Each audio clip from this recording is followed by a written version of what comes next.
2019 ലോക്സഭാ തിരഞ്ഞെടുപ്പിൽ ആലപ്പുഴ അങ്ങനൊന്നും വിട്ടുകൊടുക്കാതെ ഹൃദയത്തോട് ചേർത്ത് നിർത്തിയ ഒരു MP ഉണ്ട്, ആരിഫ്. ഇത്തവണയും അദ്ദേഹം തന്നെയാണ് മത്സരിക്കുന്നത്. നമുക്ക് അദ്ദേഹത്തോട് സംസാരിക്കാം.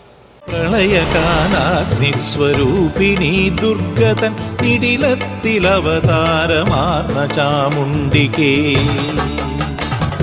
സകല വിജയങ്ങൾക്കുമാധാരഭൂതയായി ഇവിടെ വാണരുളും. എന്താണ് ഇത്തവണ വല്ലാത്തൊരു ആത്മവിശ്വാസം? കഴിഞ്ഞ തവണ ഞാൻ മത്സരിക്കാൻ വരുമ്പോൾ അരൂർ മുതൽ ആലപ്പുഴ അമ്പലപ്പുഴ വരെയൊക്കെ ഏറെക്കുറെ അടുത്തറിയാം എന്ന ആൾക്കാരായിരുന്നു. അതിൽ ചേർത്തലയാണ് എൻ്റെ തട്ടകം. അപ്പോൾ ഞാൻ അവിടുത്തെ വിദ്യാർത്ഥി സംഘടനാ പ്രവർത്തനത്തിലൂടെയാണ് കടന്നു വന്നത്. അതുകൊണ്ട് തന്നെയാണ് 16,500 വോട്ടിൻ്റെ ഭൂരിപക്ഷം എനിക്ക് ആ മണ്ഡലത്തിൽ അവിടെ കിട്ടിയത്. രണ്ടാമത് ഇങ്ങനെ പരിചയമില്ലായിരുന്നു. എന്നെക്കുറിച്ച് ഇങ്ങനെ വ്യക്തിപരമായി ഓരോരോ കള്ളപ്രചാര വേലകളൊക്കെ അടിച്ചു വിട്ട് ആളുകളുടെ ഇടയിൽ തിരിതാറിനൊക്കെ പരത്താൻ ഒരു പരിധിയോളം കഴിഞ്ഞിരുന്നു. പിന്നെ കഴിഞ്ഞ തവണത്തെ ഒരു പൊതു രാഷ്ട്രീയ സാഹചര്യവും LDFന് അനുകൂലമല്ലായിരുന്നു. കാര്യം ഇതാദ്യമായി കേരളത്തിൽ നിന്ന് പ്രധാനമന്ത്രി ഉണ്ടാകാൻ പോകുന്നു തുടങ്ങിയിട്ടുള്ള പ്രചാരണ പ്രവർത്തനങ്ങളൊക്കെ കൊടുമ്പിരിക്കൊണ്ട് നിന്ന സാഹചര്യം കൂടിയായിരുന്നു. അപ്പോൾ വലിയ തോതിലുള്ള ഒരു കൺസോൾട്ടേഷൻ UDFന് അനുകൂലമായി ഉണ്ടായി. അതുകൊണ്ടാണ്. പക്ഷേ ഇപ്പോൾ അതല്ല. എനിക്ക് തോന്നുന്നു അരൂരിലും ചേർത്തലയിലും ആലപ്പുഴയിലും അമ്പലപ്പുഴയിലേക്കാൾ കൂടുതൽ ആളുകൾ തൊട്ടറിയുന്ന സ്ഥലങ്ങളായി തെക്കൻ മേഖല മാറിയിട്ടുണ്ട്.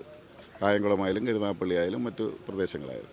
അപ്പോൾ അവരെല്ലാം കുറച്ചുകൂടി ആളെ കണ്ടറിഞ്ഞ് അടുത്തറിഞ്ഞപ്പോൾ ഉണ്ടാകുന്ന ഒരു ബന്ധം കൂടി ഉണ്ടല്ലോ, അതും കൂടി അനുകൂലമായി വരും. ഈ കനൽ മിച്ചം വന്ന 19 ലോക്സഭാ മണ്ഡലങ്ങളിൽ ഒരു തീയായി പടരുമോ? അതിനുള്ള സാധ്യത വളരെ കൂടുതലാണ്. കാരണം എന്താ വെച്ചാൽ 19 പേരെ ഒന്ന് ടെസ്റ്റായിട്ട് അയച്ചു. ആ ടെസ്റ്റ് അയച്ചപ്പോൾ അത് പാളിപ്പോയി അവിടെ ചെന്നിട്ട്. കാര്യം ദൗത്യം ഇന്ത്യ സർക്കാരായ മോദി സർക്കാരിനെ വിമർശിക്കാനാണ് വിട്ടിരിക്കുന്നതെന്നുള്ള ലക്ഷ്യം പാളി. അവിടെയും ചെന്ന് പിണറായിക്കെതിരായി പറയുന്ന പണിയാണ് ചെയ്തത്. അതോടുകൂടി എന്തിനാണോ അയച്ചത് പാളിപ്പോയി. അപ്പോൾ കേരളത്തിലെ ജനങ്ങൾ അർപ്പിച്ച വിശ്വാസം പരിപാലിക്കാൻ എൻ്റെ സഹപ്രവർത്തകരായ 19 MPമാർക്ക് അതിൽ 18 പേർക്ക് കഴിഞ്ഞിട്ടില്ല. അതുകൊണ്ട് തന്നെ അത് ചിലപ്പോൾ ഒരു കനലായി അത് ആളിപ്പടരാനുള്ള സാധ്യത നമുക്ക് തള്ളിക്കളയാനാവില്ല. 19 MPമാരിൽ 18 പേർക്ക് കഴിഞ്ഞിട്ടില്ല.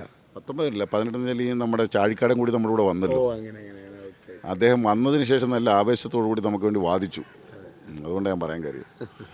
അപ്പോൾ ഇന്ത്യ സഖ്യത്തിൻ്റെ ഭാഗമായി ചേരുമ്പോൾ BJP ഏതൊക്കെ തരത്തിൽ പ്രതിരോധിക്കുവാൻ ഇടതുപക്ഷത്തിന് കേരളത്തിൽ നിന്ന് ചെല്ലുമ്പോൾ കഴിയുമെന്നാണ് വിശ്വസിക്കുന്നത്? അല്ല, നിങ്ങളൊരു കാര്യം മനസ്സിലാക്കേണ്ടത് 2004 നമ്മുടെ ഒരു ടിപ്പിക്കൽ എക്സാമ്പിളാണ്. LDF ശ്രമിച്ചത് എന്തായിരുന്നു? ഗവൺമെൻറ്റിൽ എങ്ങനെയും 4-5 സീറ്റ് കിട്ടി എങ്ങനെയും മേടിച്ചെടുത്ത് കയറുക എന്നുള്ളതല്ല. ഈ വ്യത്യസ്ത താല്പര്യങ്ങളോട് നിൽക്കുന്ന പ്രതിപക്ഷത്തെ ഏകോപിപ്പിക്കാൻ ഞങ്ങൾക്ക് കുറച്ച് സീറ്റുണ്ടെങ്കിൽ അത് വെച്ചുകൊണ്ട് ഞങ്ങൾക്ക് ഏകോപിപ്പിക്കാനുള്ള ഒരു പവർ കൂടും. ആ പവറാണ് ഞങ്ങൾ ചോദിക്കുന്നത്. ഞങ്ങൾക്ക് അവിടേക്ക് എങ്ങനെയെങ്കിലും പ്രധാനമന്ത്രിയാണ്. ഞങ്ങൾക്ക് ക്ലെയിമില്ല. ഞങ്ങൾക്ക് ഇത്ര MPമാർ വേണം, ഇത്ര മന്ത്രിമാർ വേണം എന്നല്ല ഞങ്ങൾക്ക് ക്ലെയിമില്ല. ക്ലെയിം ഞങ്ങൾക്ക് എന്തുവാ, ഞങ്ങൾക്കാണ് പ്രധാനമന്ത്രി, അല്ലെങ്കിൽ ഞങ്ങളെ ഇത്ര പേര് വേണം എന്നൊക്കെ പറഞ്ഞുള്ള തർക്കങ്ങൾ സ്വാഭാവികമായി ഉണ്ടാകുമല്ലോ. BJPക്കകത്ത് പോലും തർക്കങ്ങളുണ്ടായി, പലരും മത്സരിക്കുന്നില്ല എന്നൊക്കെ പറഞ്ഞ് പണങ്ങി പോകുന്ന സ്ഥിതി വരുമ്പോൾ ഒരു പാർട്ടിയായിട്ട് പോലും സംഭവിക്കും. ഇത്രയും വലിയ സെറ്റപ്പോട് നിൽക്കുന്ന പാർട്ടിക്ക് പോലും അതിനകത്ത് പടലപ്പിണക്കങ്ങൾ ഉണ്ടാകുമ്പോൾ സ്വാഭാവികമായും പല പാർട്ടികളാകുമ്പോൾ അതിനകത്ത് പല താല്പര്യങ്ങളുണ്ടാവാം.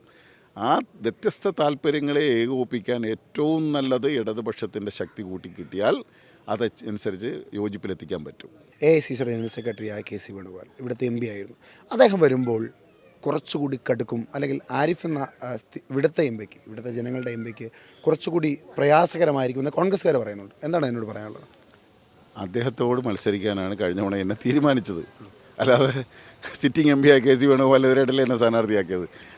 അപ്പോൾ പിന്നെ അത് പറയേണ്ട കാര്യമുള്ളൂ. കേരളം കണ്ട ഏറ്റവും വലിയ പ്രഗത്ഭയായ ഭരണാധികാരി ഗൗരിയമ്മയാണ്. ഗൗരിയമ്മയോട് മത്സരിച്ചാണ് ഞാൻ ജയിച്ചത് 2006. അപ്പോൾ KC വേണുഗോപാലും ഗൗരിയമ്മയായിട്ടൊക്കെ കമ്പയർ ചെയ്താൽ ഗൗരിയമ്മയേക്കാൾ വലുതൊന്നും അല്ലല്ലോ. പിന്നെ അദ്ദേഹം വരുന്നു എന്ന് പറഞ്ഞാൽ കഴിഞ്ഞ തവണ അദ്ദേഹം മത്സരിക്കാതിരിക്കുന്നതിന് പാർട്ടി പറഞ്ഞൊരു ന്യായം അദ്ദേഹത്തിന് ഭാരിച്ച ഉത്തരവാദിത്വം ഉണ്ടെന്നാണ്. അതിനുശേഷം ഉത്തരവാദിത്വം കൂടി ഇപ്പോൾ ഓർഗനൈസേഷണൽ സെക്രട്ടറിയായി. പിന്നെ ഇന്ത്യ മുന്നണിയിലെ കോൺഗ്രസിൻ്റെ കൺവീനറോ കോർഡിനേറ്ററോ ആണ് അദ്ദേഹം. വിവിധ സംസ്ഥാനങ്ങളിലെ പടലപ്പിണക്കങ്ങൾ തീർക്കുന്നതിൽ അദ്ദേഹമാണ് പങ്കുവഹിക്കുന്നതെന്നാണ് കാണുന്നത്. ഉത്തരവാദിത്തം കൂടിയപ്പോൾ അദ്ദേഹം വീണ്ടും മത്സരിക്കാൻ വരുന്നുവെങ്കിൽ കഴിഞ്ഞ തവണ മത്സരിക്കാതിരുന്നതിന് എന്തെങ്കിലും പറഞ്ഞ ന്യായമല്ലാതായി മാറും. അതേ ഉള്ളൂ, വേറെ പ്രശ്നമൊന്നുമില്ല. അദ്ദേഹം വന്നാലും ആര് വന്നാലും LDF ആലപ്പുഴ മണ്ഡലത്തിൽ ജയിക്കുന്നുള്ള കാര്യത്തിൽ 101% എനിക്ക് നല്ല ആത്മവിശ്വാസമാണ്. മറ്റ് മണ്ഡലങ്ങളിലോ? എവിടെ? മറ്റ് 19 ലോക്സഭാ മണ്ഡലങ്ങൾ. അല്ല, അതിൽ ഓരോന്നിൻ്റെ എടുത്ത് ഇപ്പോൾ പറയാൻ കഴിയത്തില്ല. എങ്കിലും LDF കഴിഞ്ഞ തവണത്തെക്കാലൊക്കെ വലിയ മുന്നേറ്റം ഉണ്ടാക്കും. അപ്പം ചെറുതൊന്നുമല്ലാത്ത ആത്മവിശ്വാസമാണ് അദ്ദേഹത്തിനുള്ളത്. ഈ കനൽ ഒരു കാട്ടുതീ പോലെ 20 ലോക്സഭാ മണ്ഡലങ്ങളിലേക്കും പടരും. ആ പടരുന്നത് ഒരു വലിയ ശക്തിയായി ലോക്സഭയിൽ മുഴങ്ങിക്കേൾക്കും എന്ന് തന്നെയാണ് അദ്ദേഹത്തിന് പറയാനുള്ളത്.